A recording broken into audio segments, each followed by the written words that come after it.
जोहार नमस्कार।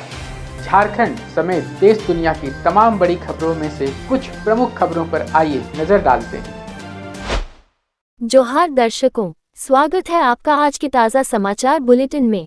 हम आपके लिए लेकर आए हैं झारखंड और देश दुनिया की 30 बड़ी खबरें। तो चलिए बिना देर किए शुरू करते हैं। सबसे पहले बात झारखंड की। झारखंड का झारभूमि पोर्टल 19 से 25 सितंबर 2025 तक उन्नत इंफ्रास्ट्रक्चर JHSDC 2.0 में स्थानांतरण के कारण बंद रहेगा। इस अवधि में भूमि रिकॉर्ड से जुड़ी ऑनलाइन सेवाएं अस्थायी रूप से बाधित होंगी। हालांकि विभाग ने सभी लेन देन सुरक्षित रखने का आश्वासन दिया है। झारखंड सरकार ने IPS अधिकारियों के बड़े पैमाने पर तबादले किए हैं, जिसमें DGP अनुराग गुप्ता को ACB और CID के अतिरिक्त प्रभार से मुक्त कर दिया गया है। रांची के नए SSP राकेश रंजन बने हैं, जबकि सुमन गुप्ता को ADG रेल और अमित रेणु को चाईबासा का SP नियुक्त किया गया है। रांची SSP चंदन सिन्हा का तबादला ACB में DIG पद पर कर दिया गया, जहां अपने कार्यकाल में उन्होंने अपराधियों और असामाजिक तत्वों के खिलाफ कड़े कदम उठाकर सराहना पाई थी। राज्य सरकार ने बड़े पैमाने पर IPS अधिकारियों का फेरबदल किया है, जिसमें रांची का नया SSP राजीव रंजन नियुक्त हुए हैं और DGP अनुराग गुप्ता से ACB व CID का प्रभार वापस लेकर प्रिया दुबे को ACB की ADG जिम्मेदारी सौंपी गई है। झारखंड में लगातार हो रही बारिश को देखते हुए मौसम विभाग ने 22 सितंबर तक के लिए येलो अलर्ट जारी किया है, जिसमें गरज चमक और तेज हवाओं के साथ बारिश तथा बिजली गिरने की संभावना जताई गई है। इस सीजन में अब तक राज्य में औसतन 19% अधिक बारिश हुई है, जिसमें पूर्वी सिंहभूम, रांची और सरायकेला खरसावा में सबसे ज्यादा वर्षा दर्ज की गई है, जबकि पाकुड़, गोड्डा और देवघर में सामान्य से कम बारिश हुई है। कुर्मी समुदाय के रेल रोको आंदोलन से पहले DGP ने वीडियो कॉन्फ्रेंसिंग के जरिए सभी जिलों के अधिकारियों को रेल मार्गों और स्टेशनों पर सुरक्षा व्यवस्था कड़ी करने, अतिरिक्त बल तैनात करने और चिन्हित नेताओं को आंदोलन से पूर्व डिटेन करने का निर्देश दिया। संवेदनशील इलाकों में ड्रोन निगरानी, CCTV, बैरिकेडिंग, एम्बुलेंस और दंगारोधी वाहनों की व्यवस्था के साथ 24x7 कंट्रोल रूम सक्रिय रखने के आदेश भी दिए गए हैं। रांची DC मंजुनाथ भजंत्री ने दुर्गा पूजा 2025 की तैयारियों को लेकर अधिकारियों को सख्त निर्देश दिए कि श्रद्धालुओं की सुरक्षा, बिजली आपूर्ति, फायर सेफ्टी और साफ सफाई में कोई चूक नहीं होनी चाहिए। सभी पूजा पंडालों को सुरक्षा प्रमाण पत्र लेना अनिवार्य किया गया है। साथ ही झूलों की जांच, भीड़ नियंत्रण, CCTV और जलजमाव की रोकथाम जैसी व्यवस्थाएं सुनिश्चित करने का आदेश दिया गया है। मोराबादी मैदान में चल रही JCI एक्सपो में दूसरे और तीसरे दिन भारी भीड़ उमड़ी, जिससे स्टॉल धारकों को अच्छा कारोबार मिला और बच्चों समेत लोगों में उत्साह देखने को मिला। एक्सपो में fashion show, dog show, healthy baby show, yoga प्रतियोगिता जैसे कार्यक्रम हो चुके हैं, जबकि आगे voice of expo, midnight carnival, tambola, painting, fancy dress और डांस कंपटीशन जैसे इवेंट आयोजित होंगे। झामुमो महासचिव विनोद पांडेय ने कहा कि हेमंत सोरेन के नेतृत्व में झारखंड ने पिछले 5.5 वर्षों में शिक्षा, स्वास्थ्य, सड़क, रोजगार और सामाजिक न्याय के क्षेत्र में ठोस उपलब्धियां हासिल की हैं, जिससे आदिवासी और ग्रामीण समाज को केंद्र में रखकर योजनाएं लागू हो रही हैं। उन्होंने भाजपा पर झूठी बयानबाजी और केंद्र द्वारा सौतेले व्यवहार का आरोप लगाते हुए कहा कि जनता के समर्थन से बनी हेमंत सरकार ईमानदारी और पारदर्शिता के साथ राज्य को नई ऊंचाइयों पर ले जा रही है। राज्यपाल संतोष कुमार गंगवार ने बच्चों से संवाद कार्यक्रम में विद्यार्थियों को अच्छे इंसान और सच्चे देशभक्त बनने का आह्वान करते हुए कहा कि भारतीय सेना केवल सीमाओं की रक्षा ही नहीं, बल्कि हमारे भविष्य की भी सुरक्षा करती है। कार्यक्रम में रक्षा राज्य मंत्री संजय सेठ और CDS अनिल चौहान ने छात्रों को देशभक्ति, अनुशासन, नवाचार और सेना की भूमिका से प्रेरित होने का संदेश दिया तथा बच्चों की बनाई पेंटिंग्स को सीमाओं पर तैनात सैनिकों तक पहुंचाने की घोषणा की। झारखंड विधानसभा सचिवालय के उप सचिव कमलेश कुमार दीक्षित का 17 सितंबर को असामयिक निधन हो गया, जिनका पार्थिव शरीर अंतिम दर्शन के लिए विधानसभा लाया गया और अध्यक्ष रविंद्रनाथ महतो सहित कई सदस्यों व अधिकारियों ने श्रद्धांजलि दी। शोक संदेश में उनकी कर्तव्यनिष्ठा और मृदुभाषी व्यवहार को याद करते हुए विधानसभा परिवार ने 2 मिनट का मौन रखकर उनकी आत्मा की शांति के लिए प्रार्थना की। दुर्गा पूजा, दिवाली और छठ महापर्व के मौके पर यात्रियों की सुविधा के लिए रांची से कामाख्या के बीच स्पेशल ट्रेन चलाई जाएगी। ये ट्रेन 27 सितंबर से 1 नवंबर तक हर शनिवार रांची से रवाना होगी। लातेहार के टेमकी गांव में जितिया पर्व के मेले में चाउमीन खाने से लगभग 35 बच्चे फूड पॉइजनिंग का शिकार होकर अस्पताल में भर्ती हुए। सभी बच्चों का समय पर इलाज होने से उनकी स्थिति खतरे से बाहर बताई जा रही है। झारखंड में शिक्षकों ने सुप्रीम कोर्ट द्वारा 1 सितंबर 2025 को जारी टीईटी अनिवार्यता आदेश के खिलाफ पूर्वी सिंहभूम जिला मुख्यालय में जोरदार प्रदर्शन कर प्रधानमंत्री और मुख्यमंत्री के नाम ज्ञापन सौंपा। उनका कहना है कि 2010 से पहले नियुक्त शिक्षकों पर टेट की शर्त लागू करना अनुभव की अनदेखी और मौलिक अधिकारों का उल्लंघन है, इसलिए इस आदेश पर पुनर्विचार जरूरी है। कुर्मी समाज ने 20 सितंबर को राज्यव्यापी रेल टेका डहर झेका आंदोलन का ऐलान किया है, जिसे आजसू पार्टी का पूर्ण समर्थन मिला है और इसके लिए 24 जिलों में प्रभारी नियुक्त किए गए हैं। वहीं इसी दिन आदिवासी समाज भी कुर्मी समाज की एसटी सूची में शामिल करने की मांग का विरोध करने के लिए प्रदर्शन करेगा, जिससे झारखंड में टकराव की स्थिति बन सकती है। झारखंड हाईकोर्ट में जेएसएस-सीसीजीएल परीक्षा के कथित पेपर लीक मामले पर हुई सुनवाई में अदालत ने परिणाम जारी करने पर रोक बरकरार रखते हुए अगली सुनवाई की तारीख 15 अक्टूबर तय की है।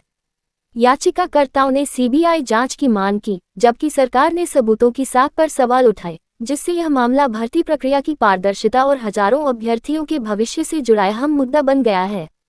गिरिडीह के कोलाडीह में पुलिस ने छापेमारी कर 20 क्विंटल जावा महुआ और 200 लीटर तैयार अवैध शराब जब्त कर मौके पर नष्ट कर दिया। इस कार्रवाई से इलाके में सनसनी फैल गई है और पुलिस ने साफ चेतावनी दी है कि अवैध शराब कारोबार को किसी भी कीमत पर बर्दाश्त नहीं किया जाएगा। मधुपुर अनुमंडलीय अस्पताल में कार्यक्रम के दौरान जमीन पर शव पड़े होने की घटना पर भाजपा सांसद निशिकांत दुबे ने झारखंड सरकार की स्वास्थ्य व्यवस्था को अमानवीय बताते हुए कड़ी आलोचना की। जवाब में स्वास्थ्य मंत्री इरफान अंसारी ने दुबे पर 15 साल की उपेक्षा का आरोप लगाते हुए कहा कि कांग्रेस सरकार राज्य की स्वास्थ्य व्यवस्था को सुधारकर जवाब देगी। रांची के नामी कारोबारी कृष्ण गोपालका को दुबई से खुद को प्रिंस खान बताने वाले व्यक्ति ने 10 करोड़ रुपए रंगदारी की मांग और परिवार समेत जान से मारने की धमकी दी है। पुलिस ने शिकायत दर्ज कर विशेष टीम को जांच में लगाया है और गोपालका परिवार की सुरक्षा बढ़ाई जा रही है।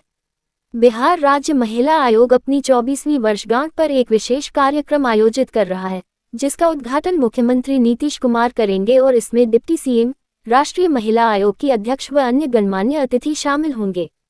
इस मौके पर महिलाओं की सुविधा के लिए ऑनलाइन शिकायत पोर्टल लॉन्च किया जाएगा और महिला सशक्तिकरण व अधिकारों पर जागरूकता कार्यक्रम भी आयोजित होगा।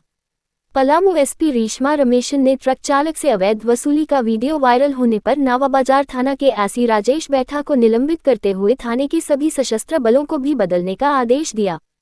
जांच में आरोप सही पाए गए और एसपी ने आम लोगों से अवैध वसूली की सूचना गोपनीय रूप से देने की अपील की है।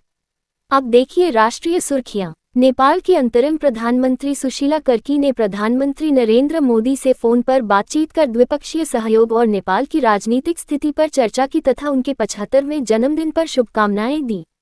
पीएम मोदी ने नेपाल में शांति और स्थिरता बहाल करने में हर संभव समर्थन का आश्वासन देते हुए हाल ही की जनहानि पर संवेदना व्यक्त की और संविधान दिवस की शुभकामनाएं दी। एस्टेरॉयड 2025 FA-22, जिसका आकार वॉशिंगटन मॉन्यूमेंट जितना है, आज पृथ्वी से करीब 8.42 लाख किलोमीटर 2.2 चंद्र दूरी की दूरी से गुजरेगा, लेकिन इससे पृथ्वी को कोई खतरा नहीं है। इसे पोटेंशियली हैजर्डस एस्टेरॉयड माना गया है और वैज्ञानिकों के अनुसार यह अवसर लगभग हर 10 साल में एक बार आता है, जिसे लाइव स्ट्रीमिंग के जरिए देखा जा सकता है। भारत के चुनाव आयोग ने स्पष्ट किया कि राहुल गांधी के वोटर डिलीशन संबंधी आरोप गलत और निराधार हैं, क्योंकि किसी का नाम ऑनलाइन हटाना संभव नहीं है और बिना सुनवाई का अवसर दिए विलोपन नहीं किया जा सकता। आयोग ने बताया कि 2023 में आलंद विधानसभा क्षेत्र में मतदाता हटाने के असफल प्रयास हुए थे, जिसकी जांच के लिए स्वयं एफआईआर दर्ज की गई थी। हालांकि कांग्रेस नेता राहुल गांधी और उनकी पार्टी के लोग चुनाव आयोग की बात से असंतुष्ट बताए जा रहे। चुनाव आयोग ने चुनाव प्रक्रिया में बड़ा बदलाव करते हुए अब ईवीएम बैलेट पेपर पर उम्मीदवारों की रंगीन तस्वीर छापने का फैसला किया है, जिससे मतदाताओं को सही उम्मीदवार की पहचान करने में आसानी होगी।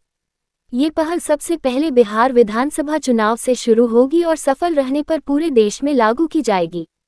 तेजस्वी यादव की बिहार अधिकार यात्रा खगड़िया तक पहुंची, जिसे वे फिलहाल धानुक सम्मेलन में शामिल होने के लिए रोककर पटना गए हैं और बाद में मधेपुरा तक जारी रखेंगे। यात्रा के दौरान उन्होंने रोजगार, शिक्षा और स्वास्थ्य को लेकर सरकार पर निशाना साधते हुए युवाओं से कलम की ताकत अपनाने का आह्वान किया, जबकि केंद्रीय मंत्री गिरिराज सिंह ने इस यात्रा पर तंज कसते हुए कांग्रेस और आरजेडी पर हमला बोला। उत्तराखंड के चमोली जिले के नंदानगढ़ घाट इलाके में बादल फटने से आधा दर्जन घर मलबे में दब गए, जिसमें 7 लोग फंस गए थे, 2 को बचा लिया गया जबकि 5 अब भी लापता हैं। एसडीआरएफ और एनडीआरएफ राहत बचाव कार्य में जुटी हैं, वहीं लगातार बादल फटने और बाढ़ से चमोली में हालात गंभीर बने हुए हैं।